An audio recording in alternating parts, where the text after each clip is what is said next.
供たちを乗せて、ちょっとモーターボートで走ったら。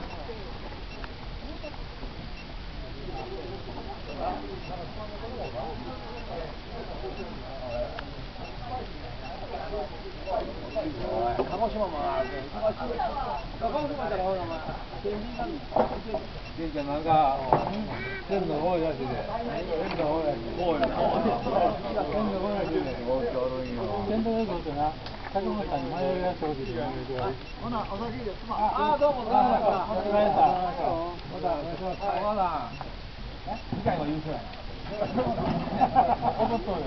余裕ない。今日ずっと俺のカメラを見直しになったから。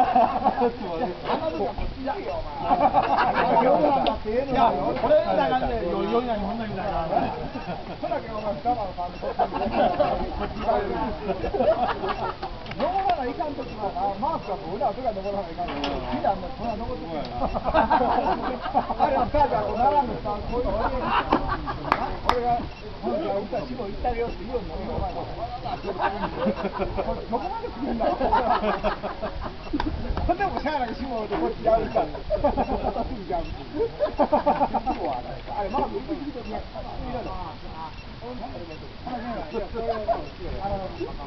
カバーするのよ。後ろに進みたいか。邪魔した。ほな、こっちの下にあって前に行かれる。さあ、これも情報しないか。これ見たもんだけ。これもっと見たもんだけ。この人。な、ほら、まずそっからあるわな。やらざるを得んで。こうな。カバー、ほら、ガーッとダメぐらいですよ。いやいや、もう、やるか。抜かれていくんだよ。ある時はもうお前、やるの、まあもう、あれはあれでよかった。やるそうやね。いけんねないか。これで俺はこういうで、やるしに行くから、まず、あれ、ここの、さらさら、やるしできんねん。紙引こうとしたらまた寄ってくる。これ引こうとせえから。引こうとせえから。これで、これは。手やからよさのに実演なんでやめられるまでもない。僕がいけいけって言ったら、ケツに持っていた抜かれへんといけいけって。これケツ回るようにやりたんだ。当てる。